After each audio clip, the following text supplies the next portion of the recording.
Hello students. तो आज हम एक नए प्रॉब्लम के साथ में हैं। क्वेश्चन कुछ इस तरह से है।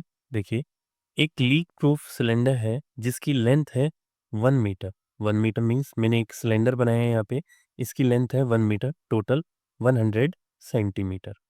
Okay, now made of metal which is very low coefficient of expansion in floating vertically in water at 0 degree Celsius. कहने का सेंस है कि यहाँ पे जो उसका थर्मल एक्सपांशन होगा वो नेग्लिजिबल है या वेरी लो है। ठीक है, हमें उसे कंसीडर नहीं करना है। और साथ में बोला है कि वो एक वाटर में फ्लोट कर रहा है जो आपके लिए 0 डिग्री सेल्सियस पर है, such that it's height above the water surface is 20 centimetre. जैसा क्वेश्चन में गिवन है कि ये जो वाटर मैंने शो किया है अबव द वाटर सरफेस, इसकी जो हाइट है वो आपके लिए है 20 सेंटीमीटर। तो हम सीधी सी बात समझ सकते हैं कि अगर ऊपर 20 सेंटीमीटर तो जो डेप्थ होगी वो 80 सेंटीमीटर जैसा कुछ होगा।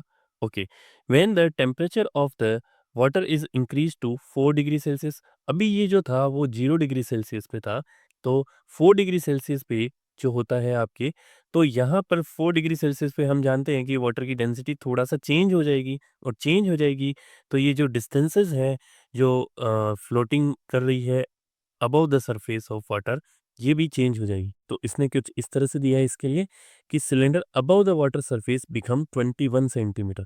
मतलब कि इनिशियल कंडीशन ये है और फाइनल कंडीशन, मैं इस डायग्राम को कुछ यहाँ पे वापस से बना देता हूँ।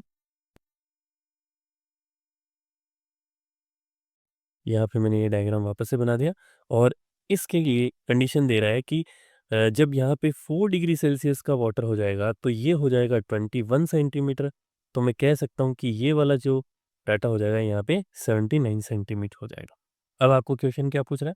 क्वेश्चन पूछ रहा है कि जो density of water at 4 degree Celsius relative to the density of water at 0 degree Celsius, और ये यहाँ पे ऑप्शन गिवन है हमारे पास में। तो चलिए हम इसको सॉल्व करते हैं। हम जानते हैं कि जब ये ऐसा कुछ दे रखा होगा तो डेंसिटी ऑफ ऑब्जेक्ट को मैं सिग्मा की तरह ट्रीट कर रहा हूँ और वाटर की डेंसिटी यहाँ पे ले रहा हूँ रो 0 डिग्री, मतलब जीरो ये शो करने के लिए 0 डिग्री सेल्सियस पे। सेम ऐसे ही यहाँ पर डेंसिटी सिग्मा ही रहेगी क्योंकि इसने बोला है कि नेग्लिजिबल एक्सपांशन है।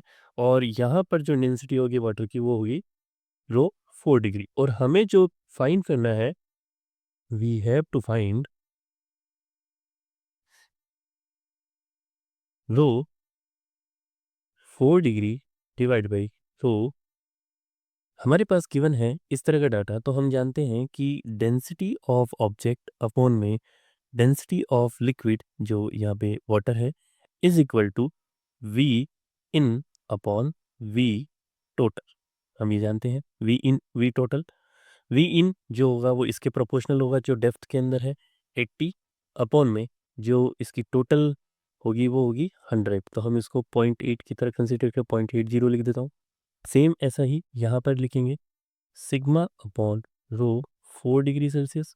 4 डिग्री सेल्सियस के केस में जब यहाँ होगा तो ये होगा V in upon V total, और ये हो जाएगा आपके लिए 79 डिवाइड बाई 100 जो हो गया 0.79।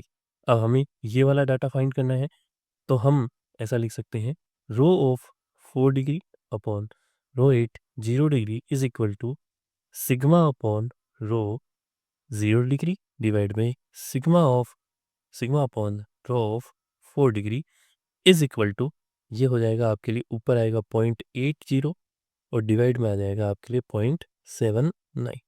तो यहाँ पे हम इसको सॉल्व कर सकते हैं, तो ये आएगा हमारे पास में कुछ इस तरह से 80 डिवाइड बाई 79। तो इसकी वैल्यू आ जाएगी हमारे पास में नियर अबाउट 1.01।